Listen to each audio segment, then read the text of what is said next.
I know he's here. Elaine, are you going to call roll for your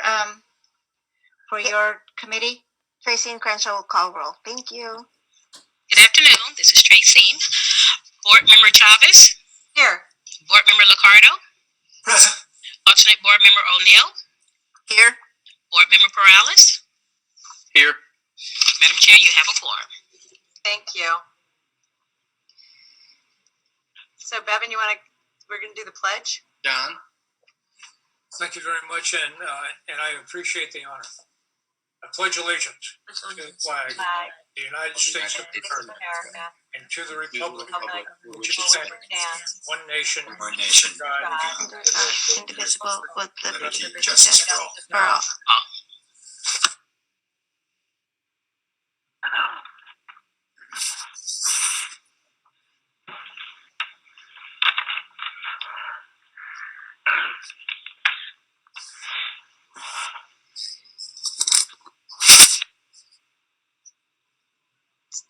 So, do you take public comment now?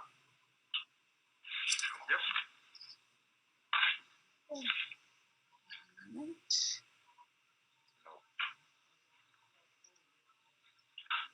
Actually, Carl, generally we do public comment after the item.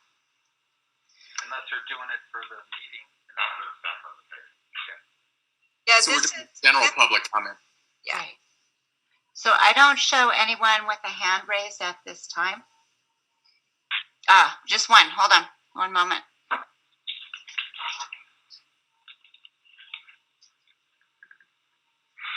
Hi, this is Roland Tebrun in South San Jose. So I got a bunch of notes here, and I don't know whether you'll be discussing them later. But I want to bring a couple of things to your attention. I'm not going to talk about Measure B. There is enough of that in the papers. I think you know what's going on with that. There are a couple of things I do want to bring to your attention with regards to Measure A. Is first of all, the ballot language for the measure codifies the downtown station south entrances. And the project that you're looking at right now doesn't have any entrances in the south. I'm not seeing a clock here, but anyway, I guess we're good here. Phase one, right now, I've just told the board phase one is 50%. It's $1.2 billion over budget, which includes $800 million of Measure A debt that has to be repaid within the next 16 years. I don't know if you're going to be discussing these flip over with stacked or whatever. The bottom line is that the two cut and cover structures don't have environmental clearance. I've issued a PRA. There is no evidence whatsoever that the board have approved the $2.2 billion increase to $6.9 billion. And later on, we'll see how this goes. I would like to put forward a couple of suggestions as to how we may move forward with this project. Thank you. Thank you. Hi, this is Director Perales. I'm trying to join on my other device. I should be in the other side or the other room participants. If somebody could let me in. I thought you were in. All right. Yeah, I'm in on two devices. I'm trying to get off my phone. Okay.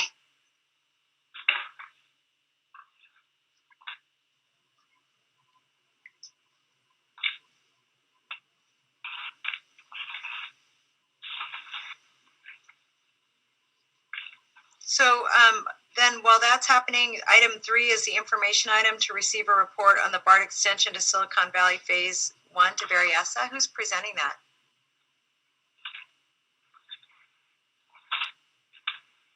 We are. Can you hear us? Yes, thank you. Okay. All right. So we will present that here from this room, conference room, and it will be an update on Phase 1, and then we'll ask for questions and go to O&M agreement. So if we could go advance the slides, please. So the purpose of, again, this is the agenda, which I talked through. It's really an update on the first two, and then so Phase 1 and the O&M agreement, and then Phase 2, which is item 3 here, we'll have a little bit more detail in the slide deck. So if we could advance to slide 4, please. So this is just a reminder for those who've been involved in the project that we have been in revenue service since June 13th, and that was a great day, even though we were still in a pandemic. We were able to still advance the project and bring it home and open it up to the public. I want to personally thank Mr. Shane Edwards, who's also in the room, who has spent a lot of effort of his own time, as well as a lot of staff, to complete the work as well as the punch list in order to get us to revenue service and a functioning revenue service at that. If we could go to slide 5. Next slide, please. And so as I just mentioned, we not only completed all the construction, but we have completed the punch list items, and it's been approved by CPUC, as you can see in the slide. And I'll turn it to Takis as well. Thank you, Carl. And we continue our destaffing, and our plan is by the end of this year, we have no more third-party contractors working on the project, and we are finishing all the documentation, and I think we have a couple more items to submit to BART, and phase 1 is all done. Carl? Okay, and that concludes our phase 1 update. If we had any questions specifically on this, we'll take them now. Any questions? Seeing none, may we go to the next item? Certainly. So if we could go to slide 7. Okay. In this presentation, the idea is to just give a brief update of where we are with the O&M agreement. As all of you are aware, at the last time we were together, we had just signed the O&M agreement, and now we're in the process of implementing it along with the revenue service. If we can go to slide 8, please.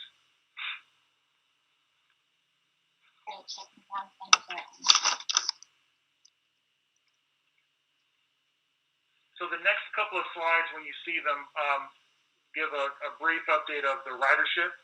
And so you'll see the original ridership forecast as well as what we are experiencing to date. As you can imagine, the ridership numbers are much lower given the pandemic. So this ridership data is what you see here is similar to what we're seeing in the rest of our system, but we wanted to still show for transparency's sake. If we can go to slide 9. Slide 9 shows it's the same information, however, a little bit more detail per month, showing the ridership. But what's key here is showing that in the ridership forecast, you can see the ramping up of the anticipated ridership. We're seeing a similar slope, even though the numbers are much lower. There is a slight uptick each month.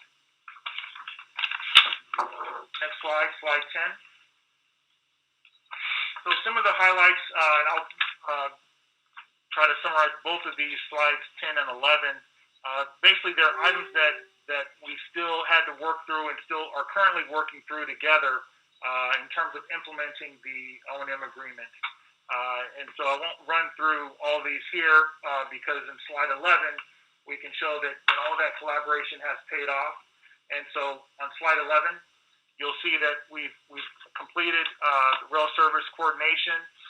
We've got mutual aid service that's coordinated, and then we're working closely together on our safety and public communications. And then with that, we can turn it back to you for questions.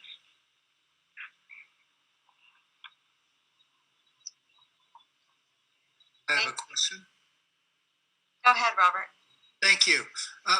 Is the O&M agreement available to the public online? We are making it available if it's not already. We have a version that will be on our websites, and so both agencies are working on getting that. I'll double check. It should be on today. I'm just not sure if it is. I wasn't able to verify before the meeting, but both agencies have worked together on redacted version, and it's redacted mainly because there's exhibits that show areas of our property that it's just safer, from a homeland security perspective. And so we have agreed on what that version is, and so at any moment it will be available. And I'll make sure that I send it to our board. I'm sure Takis will make sure that the VTA board receives it as well. But it will be available on the website. Thank you. Great. Are there other questions from my colleagues? No? Bevan? Yeah, thank you so much, Cindy. Carl, I don't know, from an operational standpoint, I can remember one of my first joint meetings. There was a lot of discussion about public safety, but then public safety also morphing into addressing homelessness and mental illness, substance use. Sorry, hold on.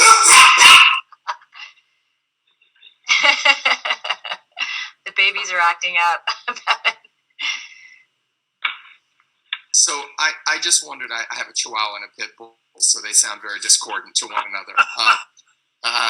But I just wondered how are those issues? Are they coming up? And then I guess I wanted to share with our VTA colleagues that this is continue to be a strong focus for the BART board. Definitely with the reduction in ridership, we have not seen a commensurate reduction in homelessness. I would guesstimate we're probably 50% down in terms of the numbers of folks that are identified by our staff when they do counts on trains. But we're more than 80% down in terms of ridership. One of the things that we are doing at BART is that in addition to working with county services in Contra Costa County and San Francisco and developing new relationships in Alameda County, we brought in Salvation Army. And the reason we brought them in is that unfortunately a lot of the county-based outreach teams don't have immediate services. They'll try and connect people, they'll get people through coordinated entry, but they're not able to say, hey, we've got a drug treatment slot, or we have a bed that you can be in at Harbor Lights. And so we're really excited about it. I want to be candid and say that I've worked with Salvation Army for many years, and as a gay man, as someone who's gay and Jewish, I was kind of like, I'm not so sure. And the first time that I met with the colonels in San Francisco, obviously, as you know, they're usually husband and wife teams that are together. By the end of the meeting, I said that I had come to realize that seeing kind of this Michael Jackson-esque uniforms that they wore was kind of a little, uncertain for me. And I shared with them that what this made me realize was what RuPaul says, which is that, we're born naked and everything after that is drag. And so you don't, react to it. But I do want to say that I've worked really closely with them. We've had a lot of coverage in the gay press. We've got the Bay Area Reporter has done an investigatory piece about it. And we are really, we're excited about that partnership. And then the general manager reminds me that, as you know, we started an ambassador program, and, we're going through a very extensive process at BART in every BART district. We have had community meetings to do outreach, to think about how do we have non-sworn, unarmed personnel respond to situations with individuals who are homeless or have behavioral health issues or substance issues, and that an armed presence is not really the most effective tool. And so I know this is really important to the VTA, not just for the extensions that we're operating now, but as we expand further into your community. And so I wanted to let you know about it. With the ambassador program, we started a pilot in January, and it's gone well. Despite some of the limitations because of COVID and ridership, but we are hiring an additional 10, so 20 ambassadors, an additional psychiatric social worker similar to Armando Sandoval, who does such great work.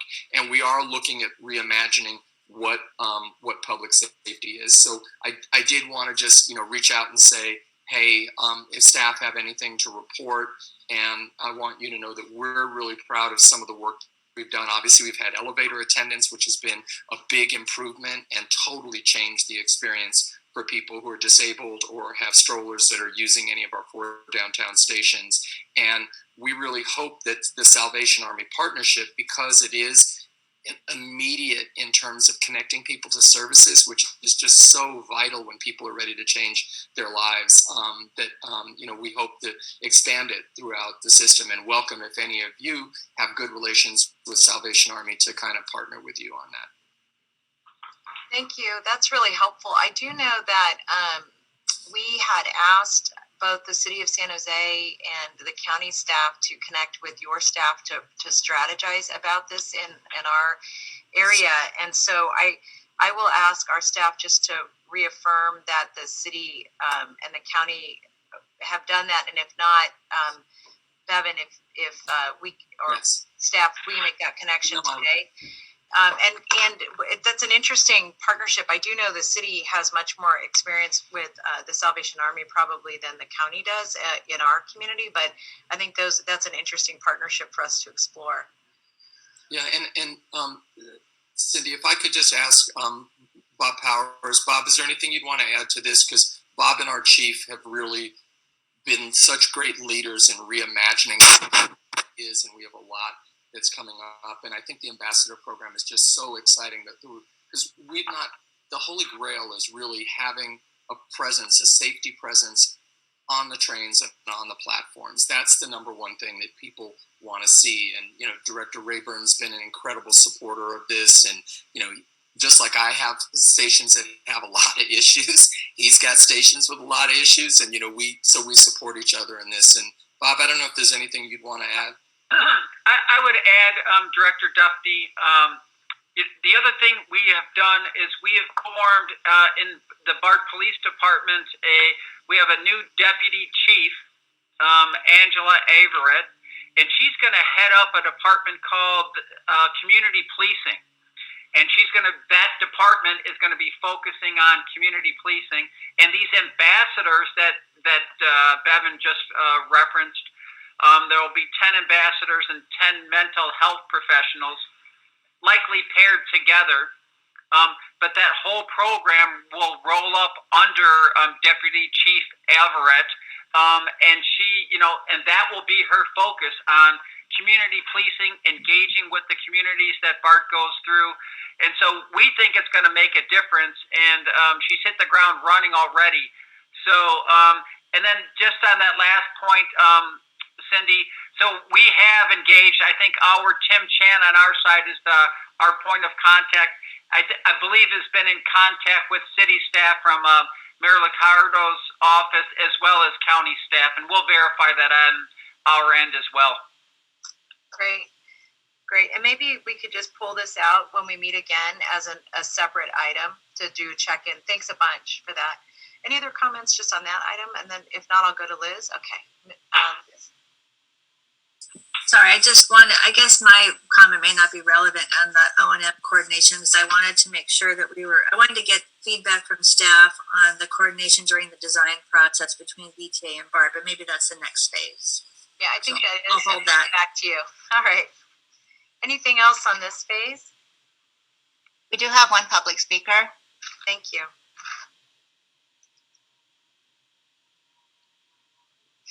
Thank you. And very briefly, I'd like to talk about ridership and share my personal experience, and that may be the reason why it's so low. We just spent $3.5 billion on a system that carries less than 1,000 passengers a day. And if you look at the projections and what's going on right now with the BART system, we should be carrying 4 times as many passengers, 4,000, not less than 1,000. But my experience living in South San Jose has been with the VTA being the issue. Specifically, the downtown does not connect to BART, and where I come from does not connect to downtown.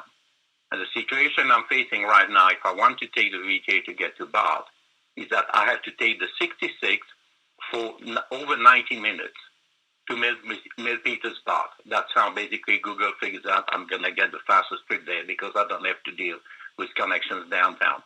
And to be honest with you, and I've done it, I can actually drive to San Francisco for 20 minutes less than it takes me to get to Milpitas BART via VTA bus. And my guess, that is probably impacting a lot of people who would probably like to use the system. Thank you. Thank you. Can we go to item 5? Yeah, so slide 14. Thank you.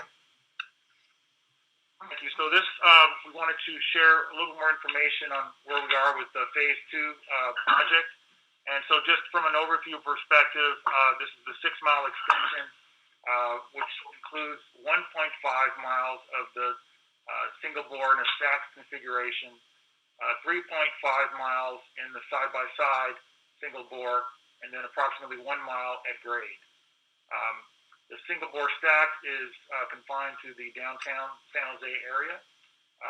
And then the 4 stations are shown in the blue boxes. 3 are underground and 1 at grade. And then we've got the yard and shop, Newhall Yard, maintenance facility, which is critical for our BART operations to be able to activate this Phase 2 extension. And with that, I'll turn it to Takis. Thank you, Carl. Carl very correctly redefined the project. This is the final project. This is the project we're going to build. And I will take you to page 15. I know our VTA directors are very well informed. We're going to deliver this project via 4 contracts. 1 is for systems, 1 contract for the tunnel and track work, 1 contract for the Santa Clara station and the Newhall Yard, and the last contract, it will be for the 3 stations. We're using the design-build method, and you can see on the last column the scope of work included in each of these contracts. Next page. This is our financial plan, the cost estimate versus funding plan, as we presented to the board, to the federal government, and others. You can see the keyword here is proposed. This is a 10-year project, and we only have approval for the first year. And our CFO can speak on that better than I can, but the message I'm giving you, this is the cost estimate, this is the proposed funding plan, this is for 10 years, all the way to 2030, and we have approval for the first year, for first fiscal year. Next page. Again, I would like to very quickly take you through of the progress, what BART and VTA are doing the last year. Well, we finished our program management organization. We strengthened the owners organization by combining VTA staff and BART personnel together.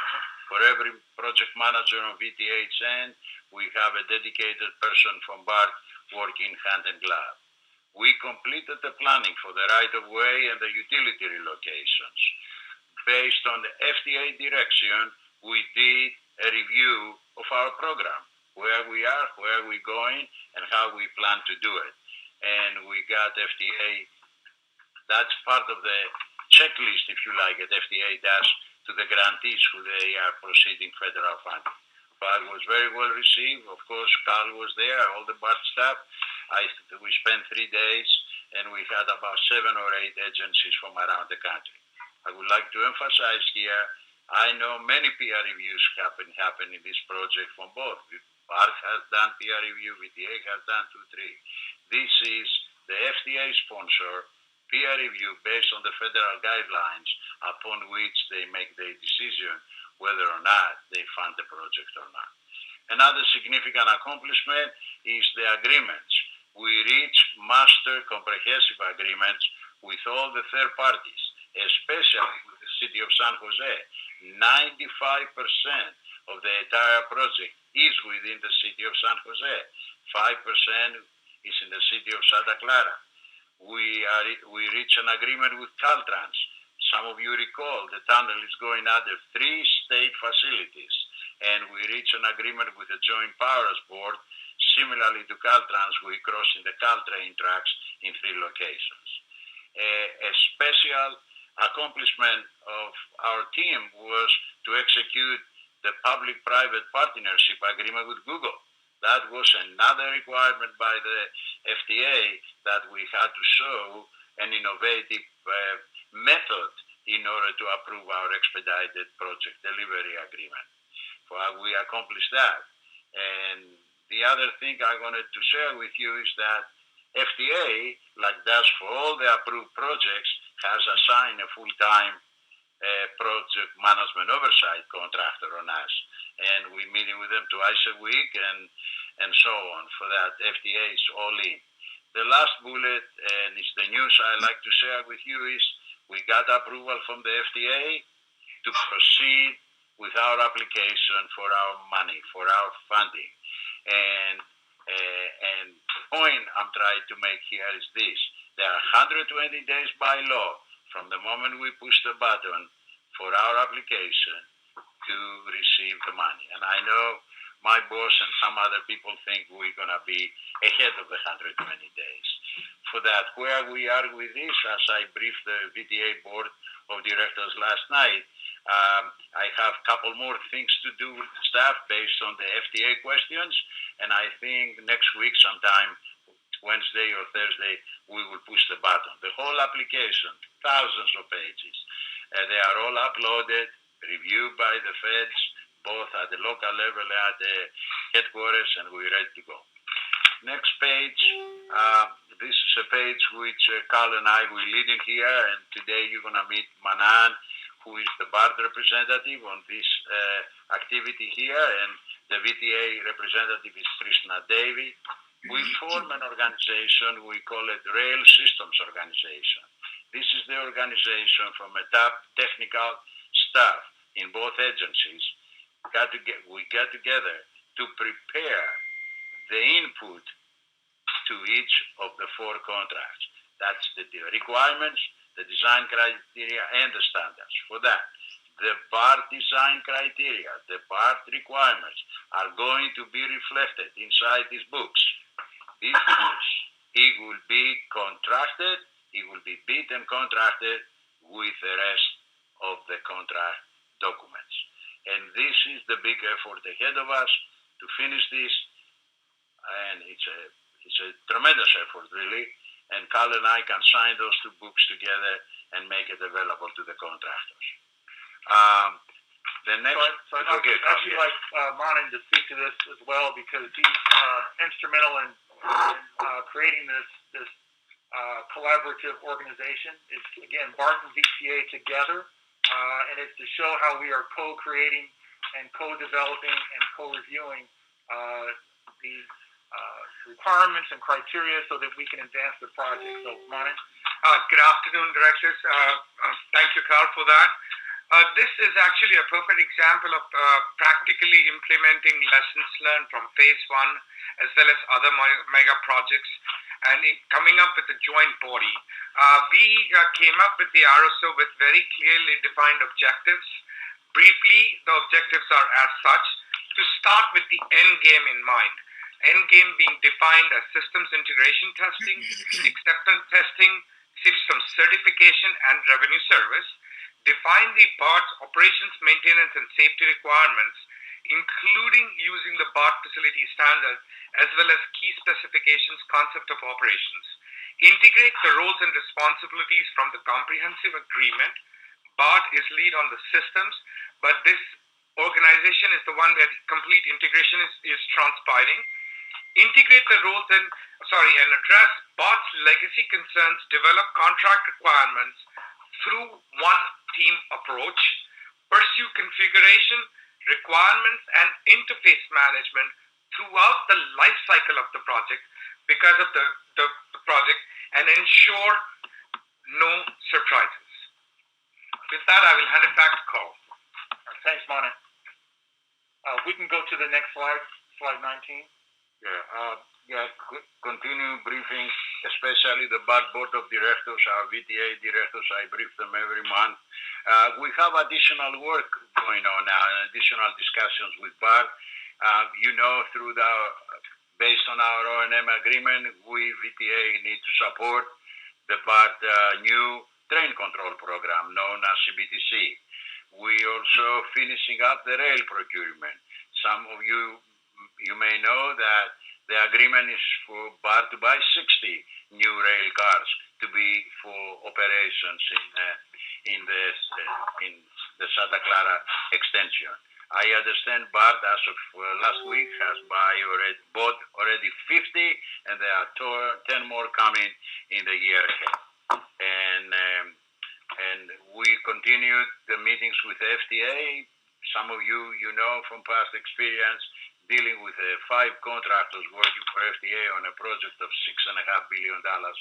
It's a monumental effort on both ends. Real estate acquisition, I have some great news to tell you. FTA starts approving now the appraisals. Before we go buy real estate, we send the appraisals, and FTA has to approve it. And we have received 3 or 4 approvals, I think. We're finishing the base of design for all the RFP documents. That's what we told you before, to go through a review and incorporate the criteria. And some more good to share with you is, as you know, we did what we call a request for industry feedback. As part of our procurement process, we turn our procurement process into 3 steps: request for information or engagement by the contracting community, RFQ, request for qualifications, and the final request for proposals and award. We received 7 very strong teams responded to our tunnel and track work. Inside these 7 teams, which really are the top builders in this business in America, there were 35 prime contractors in total. We had 14 hours of one-on-one meetings with them. They really were very forthcoming. We learned a lot. There are not many experiences in America of a 48-footer tunnel for rail operations. You can imagine that we got a lot of good information to use in our contract. Today, at the close of business, we're going to have a similar responses on the systems contract.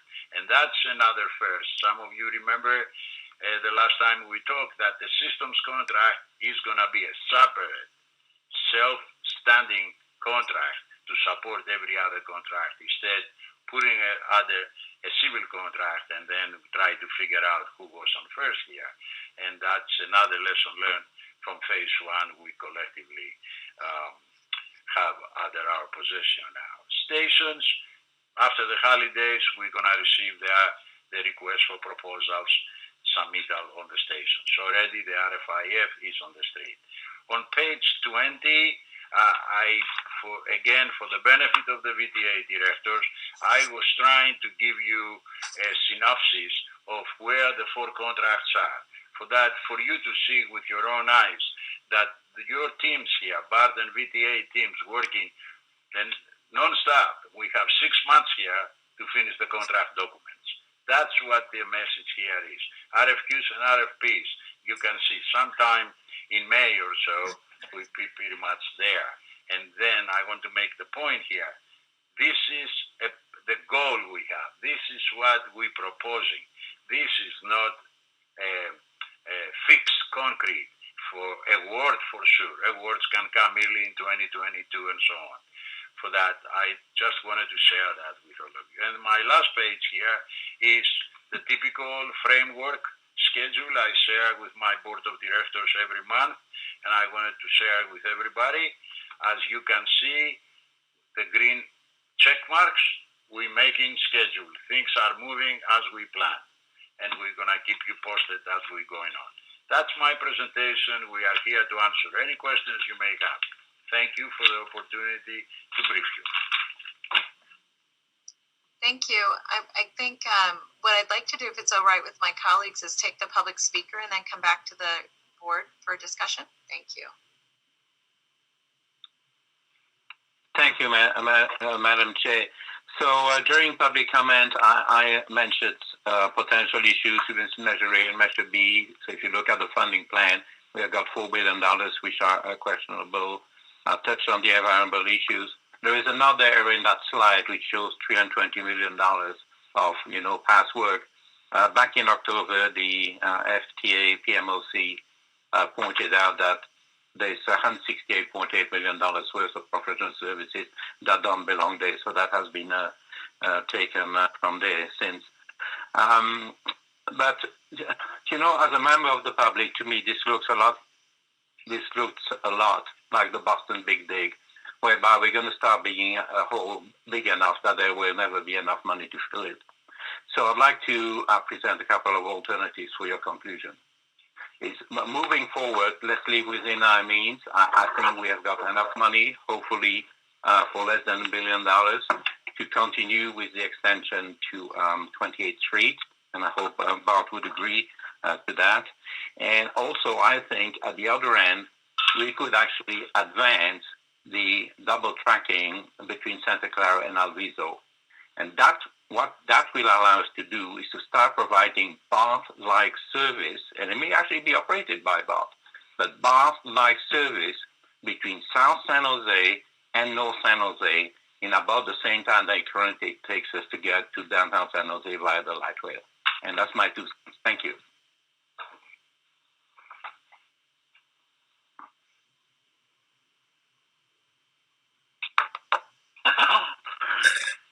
Hello, can you hear me? Yes. Hi, my name is Derek Sachorn. I'm calling from the Trans-Bay Coalition as well as Common Ground California.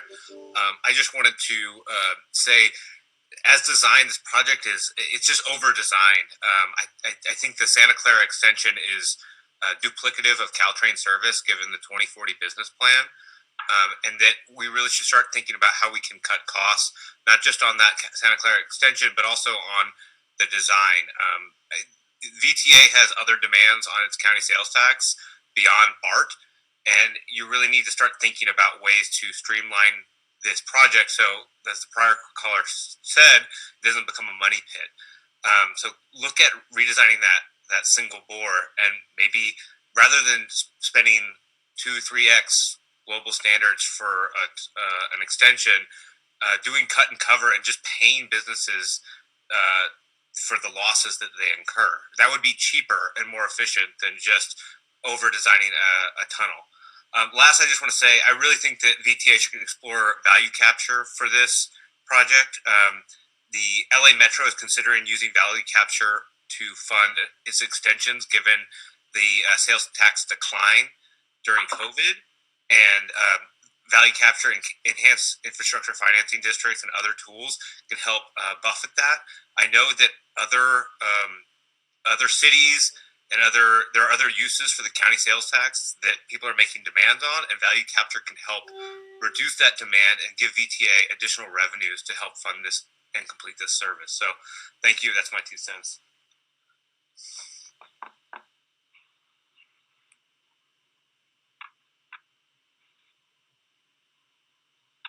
Hello, everyone.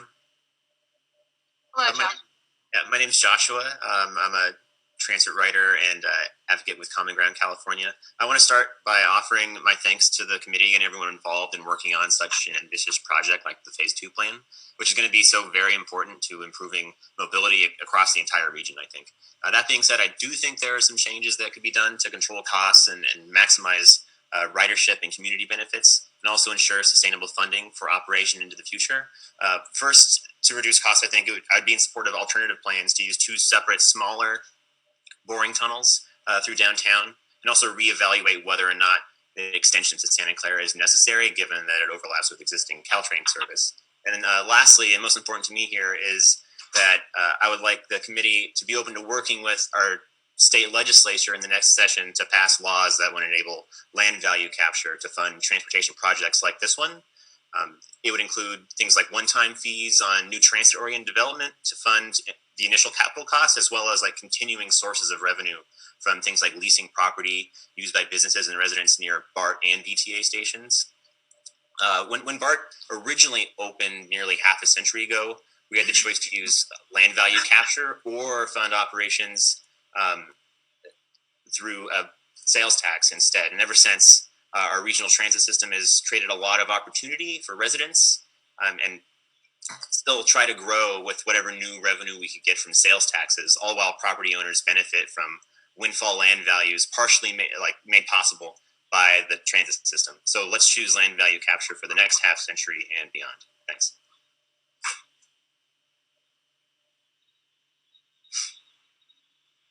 There are no more hands raised at this time.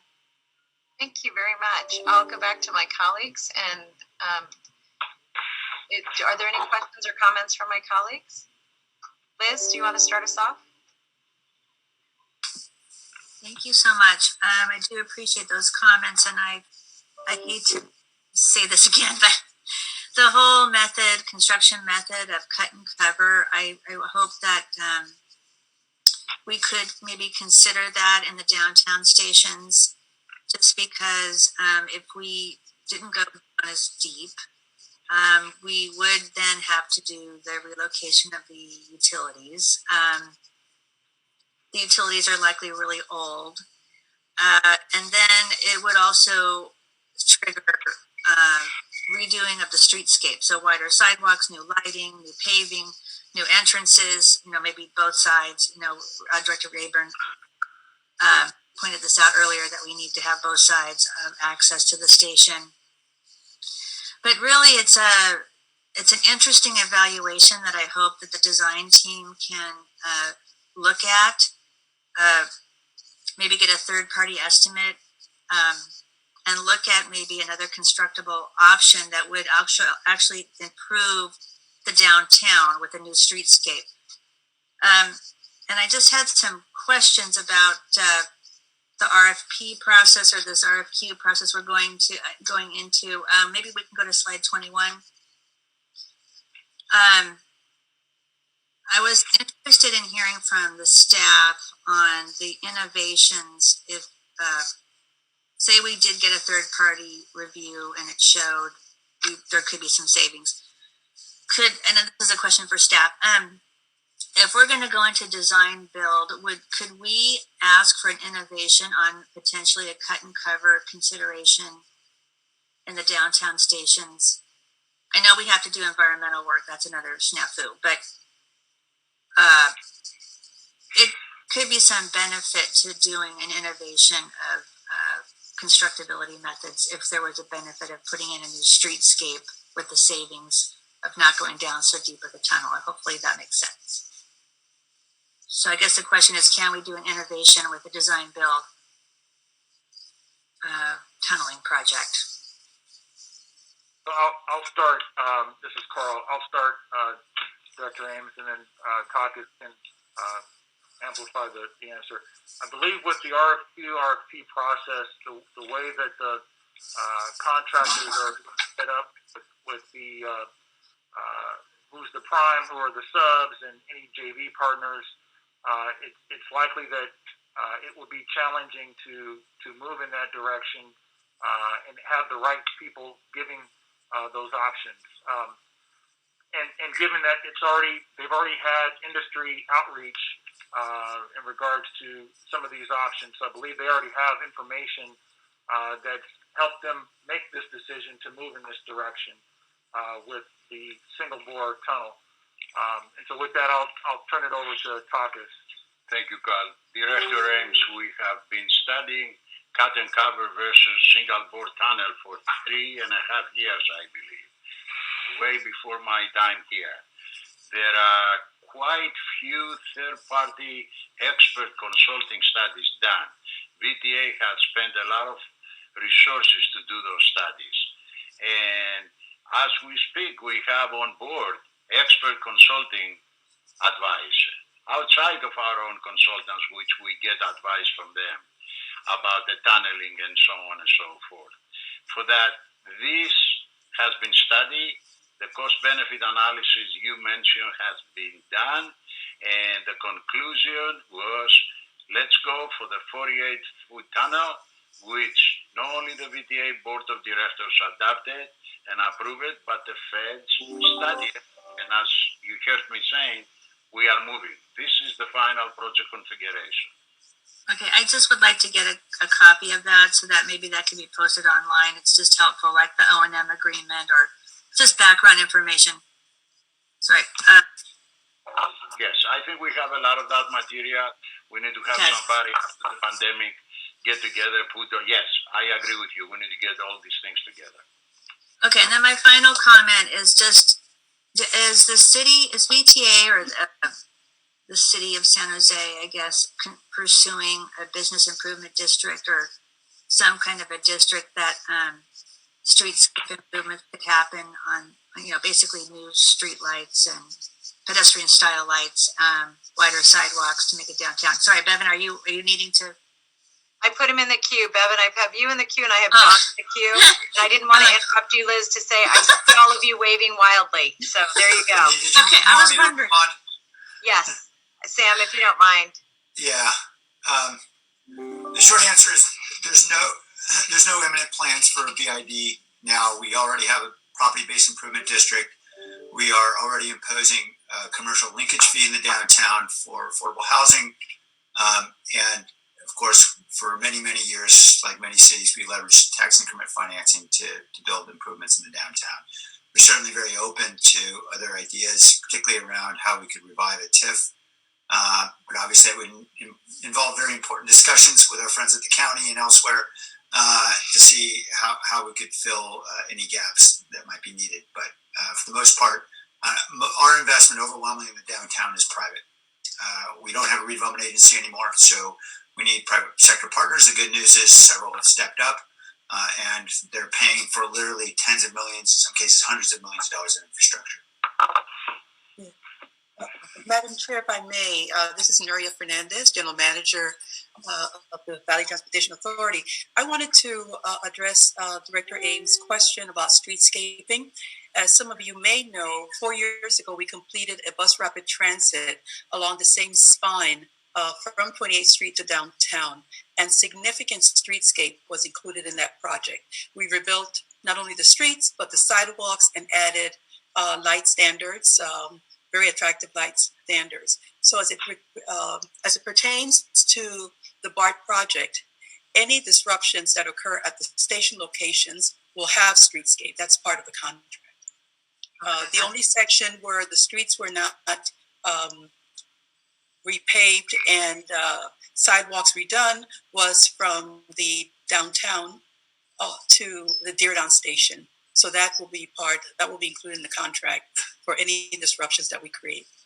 So that should address your question. And if I may, I've asked Raj Srinath to address the value capture, because we do have value capture. We brought this up as members of the public have raised that question previously. Thank you, Nuria. I think part of the question was answered by Mayor Liccardo on that. One of the things, we do have a P3 agreement with Google right now, and one of the components of that is value capture on the air right side of it.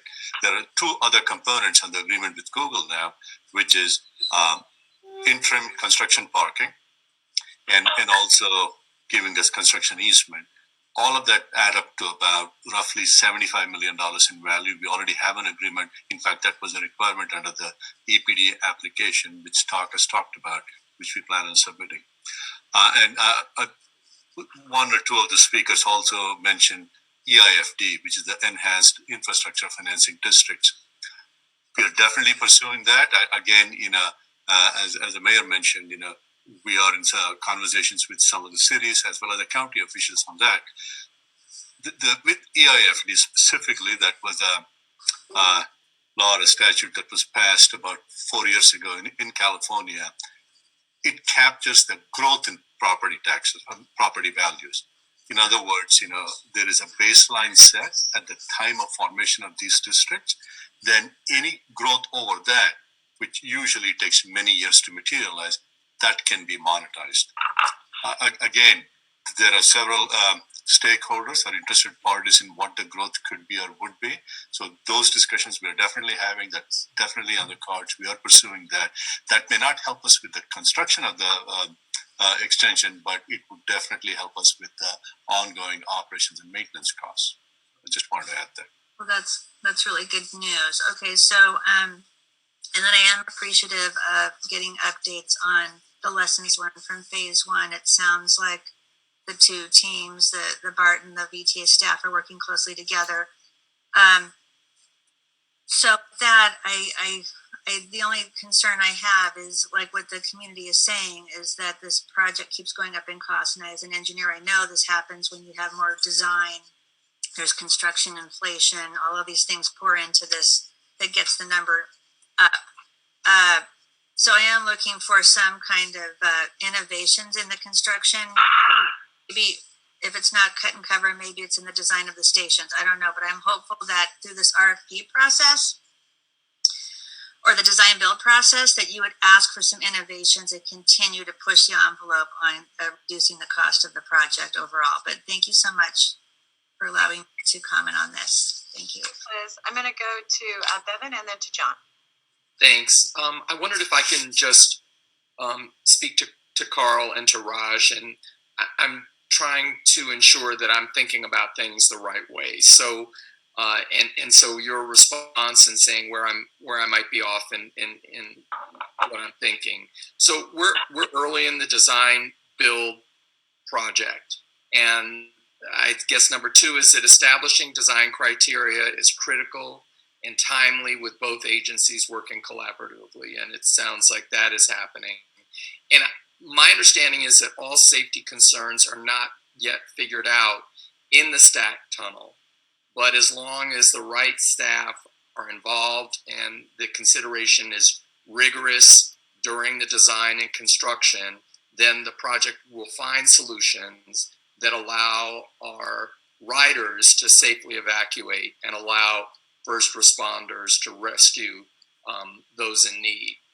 And I want to say that at the BART Board, we are so fortunate to have a colleague like John McPartland, whose life has been not just in military service and the hero that he is, but in fire safety as a battalion chief and the relationships that he has. And Raj, I'm imagining you may know that we had the opportunity to talk with Mark Davis, who is, I think, being considered for the fire life safety advisory team. And he was incredibly impressive to me as a layperson who has done a lot of work with the WMATA system that is so relatable to what BART is about. And so I really appreciate the fact that I think he is going to bring that not just experience, but rigor to look at these issues and really give us his professional feedback. So I just wonder if I'm kind of laying this out properly. I mean, is my sense of this, does that reflect what Raj and Carl are comfortable with? Yes, Director Duffy. And I believe, myself and Pockets are working through that. It is early in this design process, and what we're doing now, and we had a slide that showed that we're working on the design criteria and all the design requirements so that when the actual contractor that's part of the design build team, they have something that they can use in terms of metrics. So it's not just handing over a contract to a design build team and expecting them to create a design and then setting them up for failure.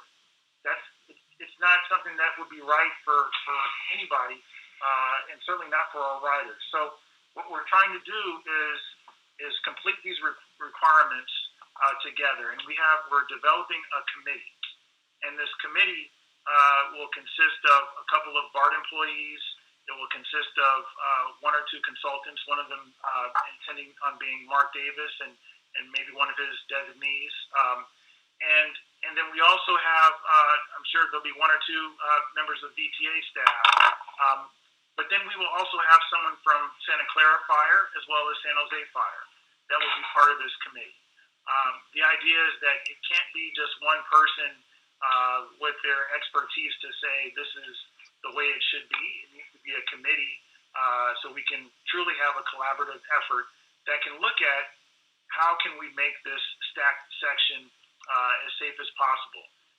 We don't plan on creating a scenario where we say, no, we cannot design this, no, we can't build this. It needs to be something of how can we do it, how can we make it happen so that we can achieve the guidelines that are set with this single bore stack configuration, but we can make sure that we're addressing the needs in regards to emergency egress, in regards to the ventilation that's needed, and in regards to any other operational aspects. So if someone's on the top train and they need to evacuate, making sure that there is an access door that is within so many hundred feet that's reasonable, and then it's in an enclosed space so that they can get to the lower train which would be a rescue train to evacuate.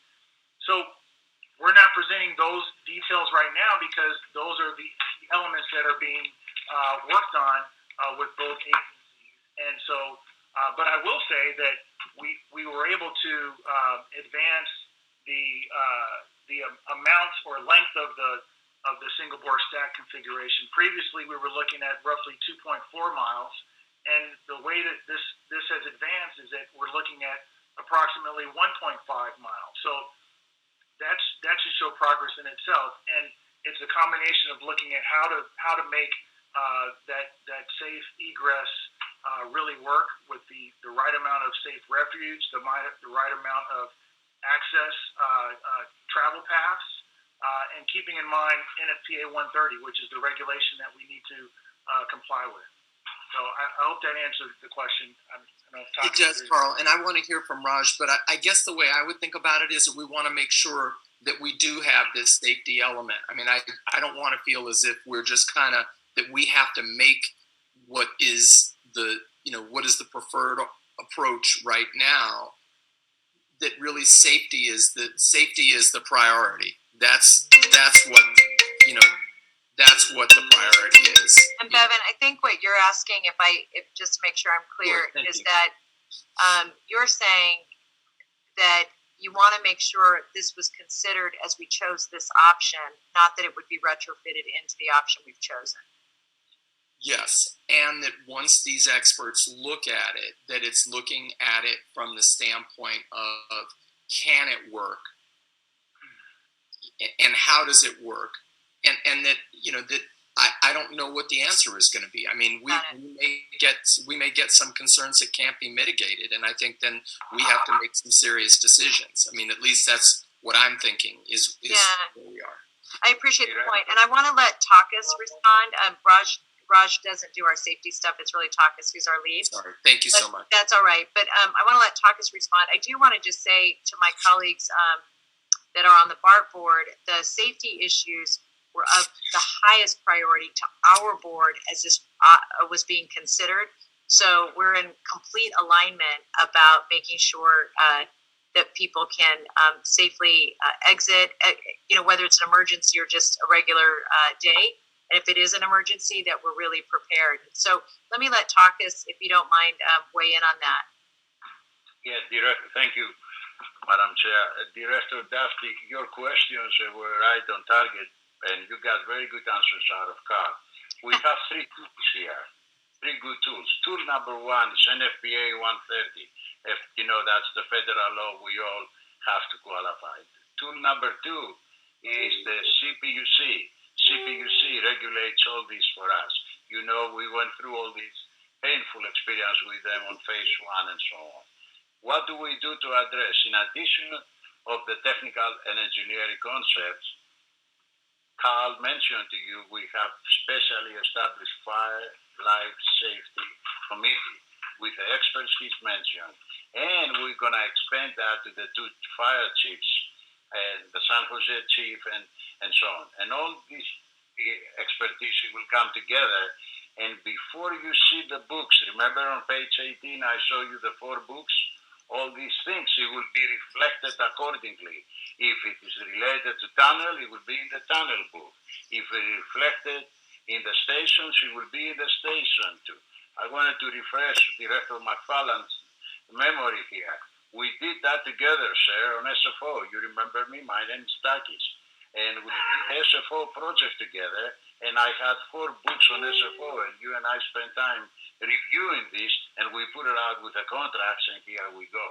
Remember, we had safety issues on how to bring the 3 tracks to the San Francisco International Terminal, and we did it very carefully and very very comprehensively. For that, I like to assure all of you, like Carl said, based on the tools available to us and based on the work the committee is doing with us, when we're ready to share with you the document, you will see we have addressed all these issues to your satisfaction, but top of all to the regulatory agencies. We cannot go build a project which we know is not really satisfy the regulations. For that, and another point which Carl mentioned to you, and I like to amplify it for a point because my directors in VTA, I didn't have a chance to explain. We finished the design of the inner aspects of the tunnel, and the good news is we were able to optimize the ramps on the stacking, and that gives us, instead of the 10,200 feet I was telling you, is going to be the stacking a little bit less, and that's what Raz is saying. That provides an additional cushion for us that we're going to make the regulations. That's my answer, if that helps in any way. Yeah, thank you, everyone, and thank you, Cindy, for helping to guide me on this, and I really appreciate it. I'm sure John will have something to add to it, but I'm a student at, to John, and I really appreciate the outline that we got from both our leaders. Thank you. Thank you for raising it, Bevan. John?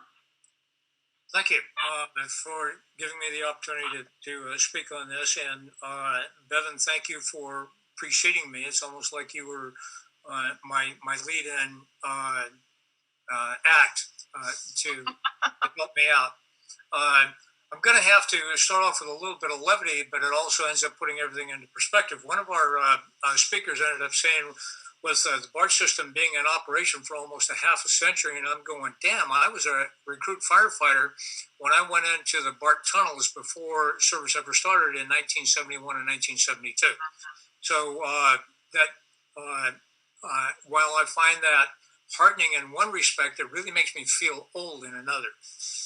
Having said that, though, and having lived through and worked through the Transbay Tube fire and being very focused throughout my entire career on safety associated with BART and learning it as well as I can, as often as I can, and making sure people were trained and that we had the best possible avenues going forward, there are a couple of things that have bothered me as I ended up speaking to Carl earlier. And about December of last year, we were looking at having a parallel bore throughout the entire thing. And then all of the focus ended up going on into finishing phase 2, or correction, phase 1. And then the next thing, we come up for air in May or sometime. And it's been pointed out by Carl that the phase 2 had, or rather the stacked effect was presented there, and for whatever reason and for whatever emphasis or lack of it, I didn't come up on it. But the whole idea as of last year was that we were going to end up working on a parallel tunnel because of safety concerns. Raj just got finished, or someone else ended up saying this is the final configuration, whereas Carl ended up telling me about this is just in conceptual rendering. Well, that would be okay as long as we ended up having the multiple concepts. But right now, with someone saying that this is the final configuration, I don't see a lot of anything happening as far as the mindset is concerned, other than whatever we can find wrong in this configuration, we're going to have to fix it. And it reminds me of the Bay of Pigs and groupthink. Everybody got on board and they kept working on it until they made it into something that they really wanted it to be, and it wasn't. From a hazardous materials response standpoint, this configuration, as far as I'm concerned, is what we would call a low frequency, high risk. In disaster planning, we would end up calling it a low frequency, high consequence, and potentially catastrophic consequence. So I'd like to make sure that as we end up going forward, that we are giving continuing to give recognition of the fact that it may need to be a parallel tunnel configuration. One of the looking at slide number 19, if you could bring it up.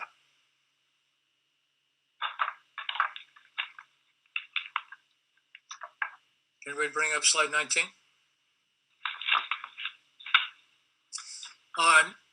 If we were to have a parallel configuration for rescue and evacuation and especially for evacuation into a safe refuge area, and we were to run the tunnel in a parallel configuration, how much lead time or rail time space do you need to go? Because I like that rendering that you end up having for that station, and I don't have any problem with it. But how long or how many feet, 700 feet, 1,000 feet, 500 feet, would it take, especially as at the speeds that you're pulling into a station, as you're decelerating, how long would it take to take a train from a parallel configuration to a stacked configuration? That's an overhead question, and the engineers I know don't know the answer right now, but I'd like somebody to think about that. The thing that, well, I've calmed myself down because I was a little bit irritated with the fact that I felt like I had been blindsided, and earlier on this fall, we were going to end up discussing this, and I had it pulled from the consideration or pulled it from the agenda so that we could end up having this conversation that we ended up having yesterday in the board meeting, where I basically ended up going over some of these things. And I think that the issue of what BART considers to be safe, what I consider as a emergency manager is concerned, and as a veteran firefighter from the Oakland Fire Department that was present during that fire, is in conflict with VTA and San Jose and Marilacarta has in their preference as far as that stack configuration is concerned. And so what I have called for is, and quite frankly, rather unrelenting until Carl Holmes ended up coming up with a fire protection engineer. And because we end up having our biases, I admit to my biases, and VTA ends up having their biases. I wanted to make sure that we had a neutral subject matter expert that would potentially be able to solve this problem. And I would love to be put in a position where a fire protection engineer that I would be able to trust his findings, his or her findings, that would be able to end up telling us what is the safest way to get this thing done. And if it's in the stack configuration, then I'm fine with that. But as we sit here today, I am a long ways away from that. I couldn't be further away from that. And specifically, what I have asked for when I ended up speaking to Mark last night, or the night before, whenever it was that we ended up having a conversation, is that I'd like to end up seeing what is the evacuation flow rate you would have for each one of these configurations in comparison, as well as the total timeline it would take to evacuate a fully loaded train from a stacked versus a parallel configuration into a safe refuge area. I'm pretty sure I know what it is as far as the parallel is concerned. I'm concerned about what it would be in the stacked configuration. And I've got some harsher or more gut-wrenching examples that I will let go for today because I'm happy that we're in the process of getting that evaluation, that neutral subject matter expert that will be able to sort that out and give us some frank facts so that we can end up making those kinds of decisions. All right? Thank you. So, John, did you want the staff to respond, or did you just want to make sure the staff heard your comments. Pardon me? Did you want the staff to respond to your comments? Sure. I don't have a problem with that at all. Thank you. Okay, thank you, Director McPartland. And yes, we've had a number of conversations recently. Yes, this was presented in May, but over the last couple of conversations we've had, I believe we've shown that we're bringing someone on board that can be a neutral party. He's got the NFPA 130 experience. He's worked with WMATA, so he's familiar with the deep tunnels. He's also worked with FTA as a PMOC, so he understands that side of the industry. And so I believe that so far there are options that are being reviewed to provide safe egress, even if it's in an enclosed section within the tunnel, to make sure that there is a safe path of travel. It's something that's being worked through right now, so it's not ready for prime time. But that's something that's actually in development as we speak. I'm looking forward to it. And like I said, I was the guy that ended up saying we need to have a neutral subject matter expert that would be able to advise both of us on this and perhaps educate me and convince me, as well as accommodate VTA and all other concerns. I'm really looking forward to that. But right now, I'm not convinced, and I am very concerned and not satisfied with the way it's laid out, or the way I see it laid out. And by the way, it was before I end up passing on this right now, because like I said, the jury is out. I'm concerned about two things. One of them is in relationship to groupthink. And I think that we should all keep our options open and keep our minds open as we end up taking a look at this. And the other one is I want to back up Director Rayburn on the issue of making sure that we have exits that go on to both sides of the street, by virtue of the fact that just because we have it safe for us doesn't necessarily mean that our exit portals that we have to the street are going to be safe for the passengers as they end up getting into traffic. Thank you. Thanks very much, John. I'm going to now turn to Raul and whoever was on your lap. Yeah, trying to keep him out of the shot here, but his head keeps popping up. You want to see him? It's so cute. Welcome, Jorge. Yes.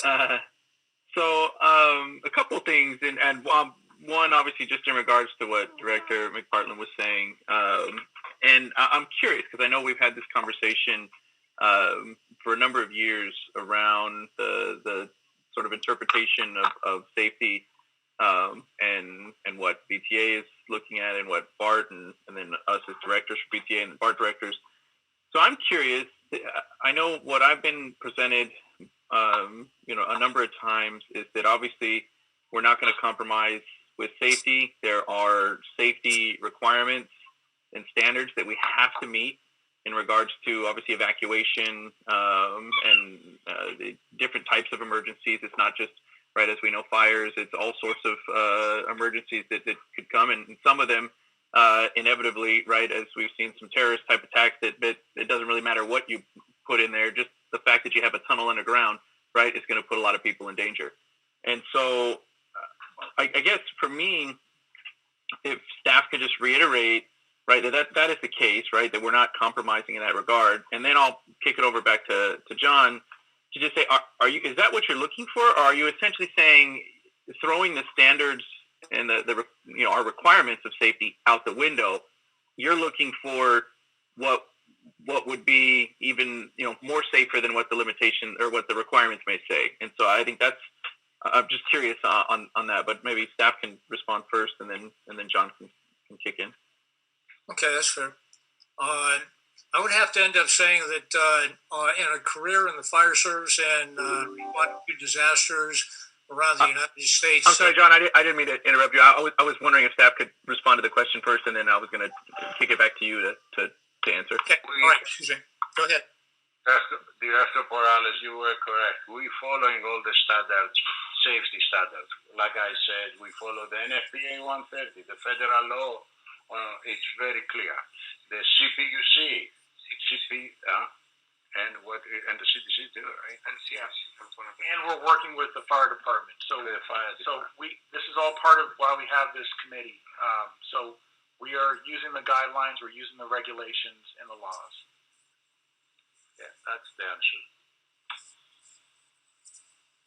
It's a process. I'll be monitoring and auditing that process.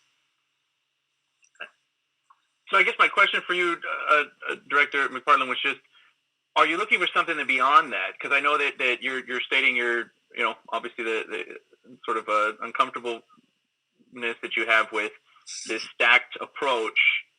But if indeed the review, that we have going on and the safety mechanisms we put in place, if it meets all the requirements and standards, are you saying you want to go above and beyond that because simply it's stacked, or are you saying nope, that you just want to ensure that it does meet those requirements, that we do have safe egress in emergencies, and that's it? If we can meet that, then you're not going to argue the stacked approach versus a parallel approach. No, I am not going to be in a position where I would want to go beyond existing standards that we have from a physical standpoint, as well as from a political standpoint, and from a public acceptance standpoint. I don't think that any of that would fly, and I'm certainly not reasonable. But it really upsets me to fill body bags, either one at a time or at the disasters where I do it dozens and hundreds of times.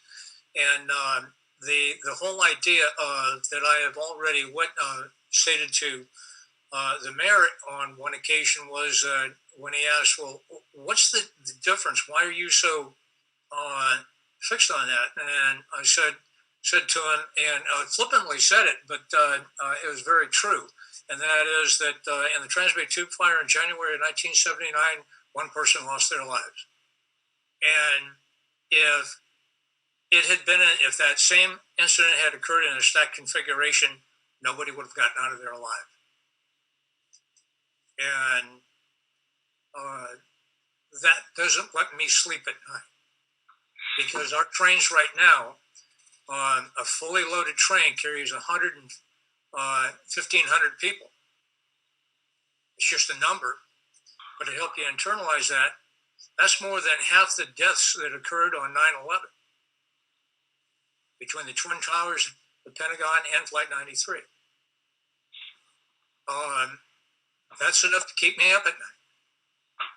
And if we can end up doing it, whatever it takes for us to be able to do this by code and to safety, so that do I want to end up spending an extra 300% to get another 5% of safety that ends up going beyond code?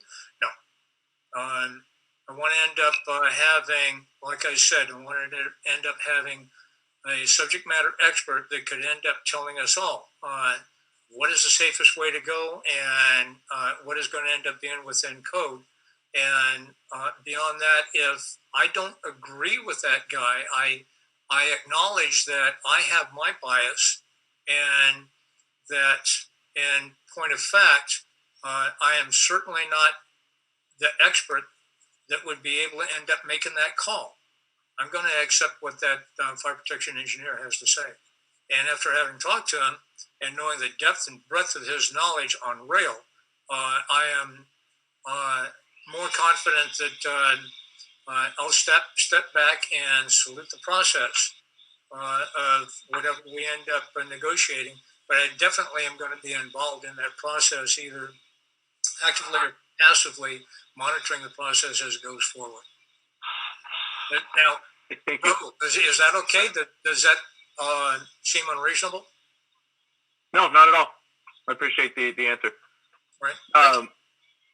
And for staff, Takis or Carl, the situation described, obviously, we know that the Transbay Tube Fire, and as Director McPartland had personal experience with that. is a situation like that, are those types of emergencies going to be under our evaluation, right? Where we're going to be looking at these, I wouldn't even call them, they're not necessarily traditional, but an instance like that, right, can happen at any moment, right? A fire within an underground tube. Are those the situations we're going to be looking at? And can we safely say that when we do our analysis, we'll be able to, hopefully, what I'm hoping staff comes back and says, yeah, we think based on the way that we've designed this and the safety procedures and the safety egress areas, that we will indeed, we can provide some level of assurance that we're not going to have hundreds, thousands of people, right, caught up in a situation like that and not make it out alive. Yes, that's why the committee is set up, and we will look at that scenario. We'll look at other scenarios as well. And Director Morales, NFPA 130, which is the Bible, if you like it, for this business, is being updated continuously to reflect past experiences. I work on Washington Metro, and Director McPartland brought it up, is the smoke in LaFont Plaza. NFPA 130 version 2020 came out not too long ago, has updates on that too. Is how you calculate the smoke and the evacuation time and so on. For that, absolutely, that's what we're supposed to do. That's what engineers do. We get the updated standards, not only for safety, for structures, for underground, soil conditions, and incorporate it to the best of our ability to the documents going out. That's what Carl and I will do. Like I said, all these things will be reflected in the book. The second book I showed you, which related to tunnel and track work. All these items will be reflected there and on the stations for exiting and so on. Rest assured, the best of our ability, and you're getting about some 80 years of experience here in this business, it will help you on this. We will have updated information. Well, and do you have a timeline on that? When you expect to get some of this analysis back? Obviously, in regard to, you described the 4 different books, 4 different processes, essentially. Do we have an idea? Is that something we could expect a pretty, thorough presentation sometime next year? Is this 2 years away? Sometime. It's definitely going to be next year. I'm looking at Manan here because he's working with the guy. You said March? March, April time frame, because there's a lot. For the next meeting like this, we may have for you a simplified presentation of the safety requirements we have incorporated. We might do that, Carl and I, yeah. The idea is certainly before we go out with the RFP, we will have, see that that's mid next year, so we will have something that we can share. Okay, great. Thank you. I look forward to that. And don't mean any, to appear attacking or anything, Director McPartland. I appreciate your experience. Certainly coming from a personal perspective of seeing some of these incidents, and you're trying to make one of the safest, options possible. So certainly there are different perspectives, right? They get brought to the table, and this has been an issue that's come up time and again, right, as we know, in regards to the alignment. And so I think because we agree, as Director Chavez pointed out, our chair, this has come up in multiple conversations where we didn't want to compromise on safety either, simply because we felt that we would have less disruption or something at the surface level of construction. And as the representative of the downtown core, I wouldn't do that at all. I'd much rather go out to the community and tell them, we're going to be tearing up your roadway, we're going to disrupt your businesses, but we're going to be building this project right. And then lastly, the main question that I had, it hasn't been discussed, was this gets brought up time and again, and I know I've had the response from staff, but I think it might just be worthy to get at least a quick one, because community members, I think, continually ask that we nix the Santa Clara station and that section of it. So if staff could just respond to the importance of that and how that fits into the whole project. I just wanted to get a response from staff on that, personally, for more for the community than my part right now. Any changes to the project definition, the one we presented you again today, it will lead to a new recirculation of the environmental document, and I would say 2 to 3 years ahead, and has a lot of implications here. Because technically speaking, forget the environmental and the planning technically, we need to have an end of a line station and an eager lighting to go to the yard. Otherwise, BART cannot provide the services. That's one of the most critical criteria. They need yard at the end of the line. But that is from my point of view. I know my general manager probably would like to add something. Thank you, Takis, for that punt. I don't think I have much more to add. The likelihood of eliminating a station to save money, especially since that station is above ground, is not going to render any major funding assistance if we're talking about cost. But as Takis indicated, there needs to be a terminus, and at that terminus, the location for a station was identified. We have an environmental document. We have a process that we're undergoing.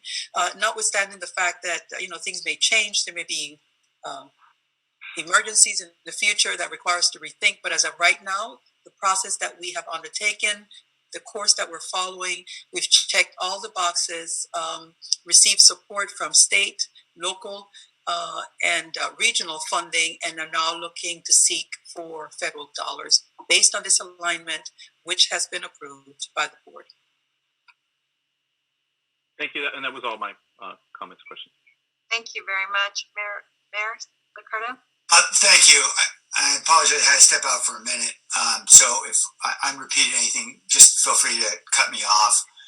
I just really appreciate Director Parkland's longtime services, dedication of his life to safety issues. And, when it comes to public safety, skepticism is always justified.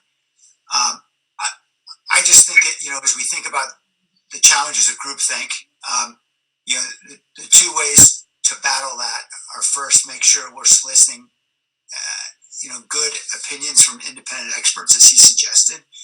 And secondly, is to be as transparent with the public as possible, so you can invite the scrutiny of essentially, crowdsourcing the expertise that's out there. We got a lot of smart people in the Bay Area with a lot of degrees, and they're all quite willing and capable of poking holes in whatever we propose. And so, I feel comfortable with the approach the staff is taking on both of those tacks. I mean, I know that since we initiated that single bore study way back in 2016, we've had, an independent risk assessment in 2017. And then in November of that year, we had a review panel, drawing together transit experts who were integrating safety analyses from LA Metro, from Washington Metro, from Atlanta, from all over the country. And then obviously, you've heard about the ongoing efforts. Carl and VTA are engaged with additional safety analysis from the outside. I think that is the only approach we can take to address the challenge of groupthink, and that is let's hear all the external opinions we can, the experts, and make sure everybody sees what we're doing. And this has been through many iterations, I think we all know, and we're still quite a ways from the finish line. I feel very comfortable we're doing everything we can to overcome the perils of what we've seen in many other planning challenges. And one advantage we have over the Cuban Missile Crisis is that we can be a lot more transparent. So we're going to continue. Dr. McPartland, I really encourage you to continue to be the advocate and champion for safety that you are. But I'm confident we're gonna answer all the questions. Thank you, Mayor. Raul? Yeah, thank you. Sorry, I had one more question I had wanted to bring up. And so I was happy to see this RSO, this Rail Systems Organization that we seem to have formed. And then what looks like, as Talks described, kind of a hand in glove where that there are VTA and then BART personnel, right, working hand in hand. And I just wanted to see, was that already sort of the practice with phase one, or is this going to be much more improved? And I'll tee it up. I'm hoping it's going to be much more improved. This is how to put that, Carl, the best. We really didn't have that on phase one. We had some sporadic and parachuting from left to right. This is very systematic schematic. This includes what we call them, Director Morales, the SMEs, subject matter experts on both agencies, and they all have accountability. That's what Krishna Devi on VTA and Manan Garg on BART, they do every day. This is big operation going on, but the good news is in 6 months it's going to sunset. From the moment they give us the books will be given to the contracting documents. But we didn't have that. And again, I don't know all the insights on phase one, but I think Carl does, and we can speak. This is a lesson applied. It's not just saying the lesson learned, but we're actually applying those lessons, and hence the formation of this RSO. Terrific. Yeah, it's a perfect answer. I appreciate that. I think lesson applied. I think enough said there. Thanks. Thank you all very much. I really appreciate the very robust discussion, and I really just wanted to highlight a few areas. And my colleagues have done such a good job of talking about the things that I would have raised that I'm going to make some comments as part of a recommendation for next steps for our next meeting. One is that I just want to reiterate that the project to date has already been peer reviewed, and what was important about the peer review, and this speaks actually to the groupthink point that was raised earlier, is that the peer review was really taking experts in the field who weren't us to take a look at the way we were proceeding, the scope of the contract, the mechanisms we were using for how we broke down the contracts and how all of those contracts were going to be bid. And I think that is really, really important. And the thing I really appreciate about the RSO process is that I'm hopeful that this restructures our partnership, that frankly, this is a reset, that phase 2 is an opportunity for a reset.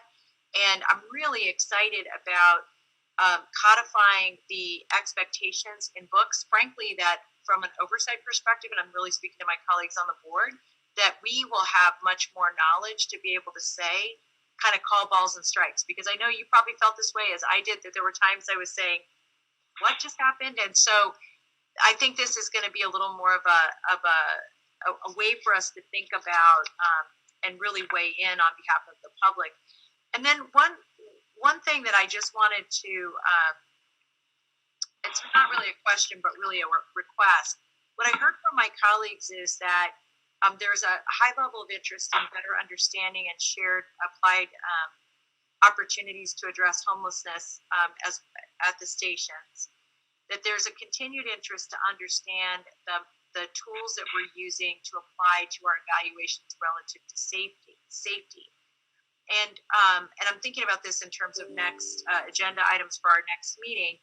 And there are two additions that I would like to add. Those were additions that I think came from the discussions. One is that I think that our expectations for our communication plan should be shared with the board, meaning that if we have quarterly meetings or weekly meetings or however that's happening, that both boards have a strong understanding of what the expectation is relative to communication. Because if there's a breach in communication, I want both boards to understand that early so that we can weigh in. And I think, again, that was one of the areas where I just couldn't tell were we meeting our goals. So as you look at the really incredible collaborative document page on page 18, I would just like a timeline attached to that so that if there are breaches, and I would ask both general managers of our organizations to be able to report out to each of these meetings that we're meeting all of the criteria that we're requesting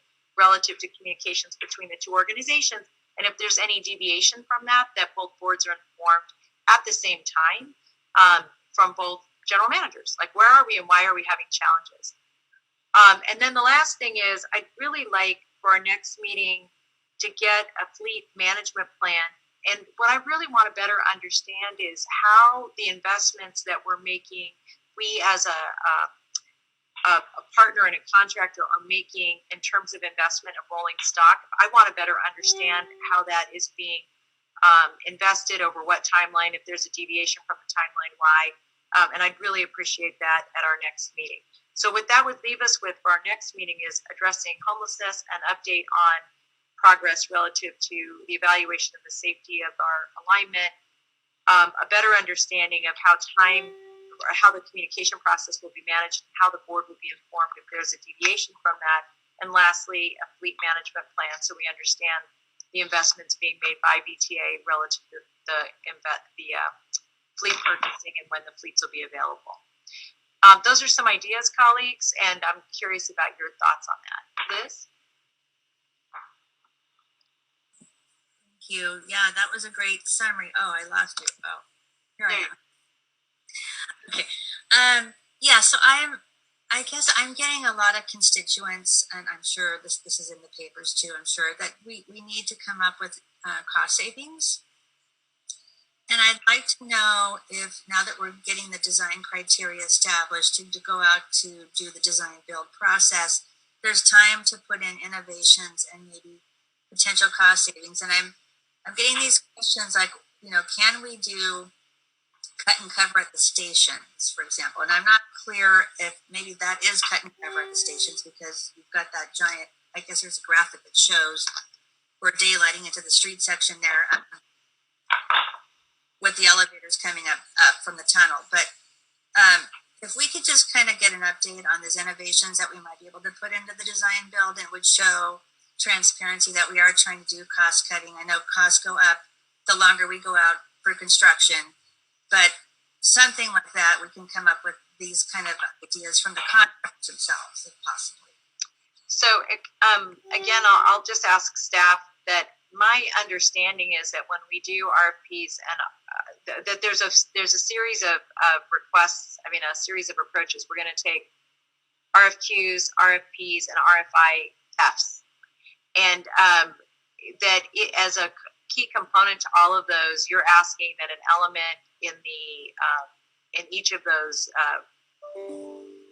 those kinds of processes that we're inclusive of cost savings as a part of a criteria relative to the RFPs, RFQs, RFIFs. Is that right, Liz? Yeah, I was thinking of the design build, but I think you expanded on that, so I think that's a better idea. Well, yeah, and the design build is a subset of that. And the only point I want to make is that I think we are we do that now, but I think to your point, if we can make that explicit, is there any concern from staff about that being an explicit request in any of these documents? I wanted to make a point to Director Ames that the stations are cut and covered, Director Ames. The stations are cut and covered construction, just they are not open and cut the street of Santa Clara. They are off the street in properties owned by VTA. So that please rest assured the cost savings are incorporated to the station's contract. Right, and I want to be mindful that we don't want to go down too many rabbit holes about very particular, this strategy or that. So really what I'm asking is, I believe it is already a part of our core process to look for cost savings in each phase as we're engaging contractors and engaging information. Can you affirm that for me and Liz here? Yes. We will okay. Great, because that's, it's sort of a vision, and I get what you're saying, Liz. Let's just be very explicit about it. All right. Did I capture our next steps okay for everyone? Yes. All right, thank you. That really moved us from our second item to our last item. I see no public comment on that last item, and we're not taking votes on anything before us. This was really set out to have discussion items. I think these were very good discussion items. I'm going to move to item 7, which is to see if there are any announcements from my colleagues or the staff. All right. Oh, Bevan, go ahead. Announce away. Hey, Madam Chair, I just want to say that I thought that this, as you said, was really a robust conversation, and a lot of the meetings that we go in, we're just kind of being shepherded and marched along to kind of just get decisions made. And I really appreciated hearing the different perspectives, and I just want to thank everyone. And I know we're kind of lucky on the BART side that all of us that were up, and John and I think are the only directors that were up this cycle, that all 5 BART directors were reelected. So there's, we know each other pretty well, and I just want to thank the VTA members, and I know past Chair O'Neill, who I had a really wonderful opportunity to work with. She was very open to me. We met up at stations. We wore hard hats. We did all the butch things that I love to do, and she was just fantastic. And so I just really want to say that we look forward to working with the new lineup from VTA, and I'm certainly trying to charm who I think will be our next president to try and stay on this panel. But I just want to say it's really great, and I really appreciate asking the council member about did we do some of these things in terms of the RSO, and the fact that it really is a lesson learned. So I'm really hopeful for it. But this was just a fantastic meeting. Thank you all so much. Thank you. And Thanks, Bevan. Yeah, I wanted to say a very special thank you to Teresa O'Neill as well. And really appreciate all the time and energy she put into this partnership. Yeah. Good luck in the future. Yeah, thank you. And we have one public speaker. Let us take that public speaker before I wish you all well. Thank you, Madam Chair, for the opportunity, and apologies for the late, raising my hand. I have problems following the agenda. I'd just like to bring two documents to your attention. The first one is the exchange that took place between myself and the VTA. It was Dennis Backcliffe and Karen Gornott at the time. That basically explains in technical details exactly all the concerns that Director McPartland raised today. As a result of that, there was subsequent response from the authority.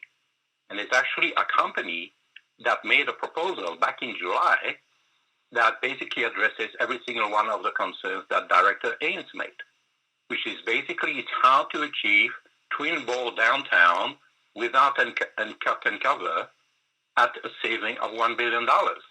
And I think these two documents would probably be a fairly good basis for a start of the conversation. Thank you.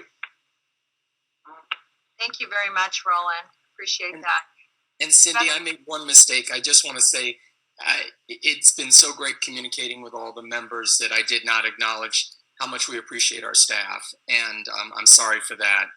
And I just want to say that we're blessed between BART and VTA to have incredible staff, incredible consultants, and none of this would be possible without their dedication and hard work. So I'm sorry I left that out. Thank you. That's lovely. Bevan, you gave the universal thank you. We're all going to pile on to that. And I want to say that I think Carl gets quote of the day, which is applied lessons or lessons applied. I love that. That's a bumper sticker.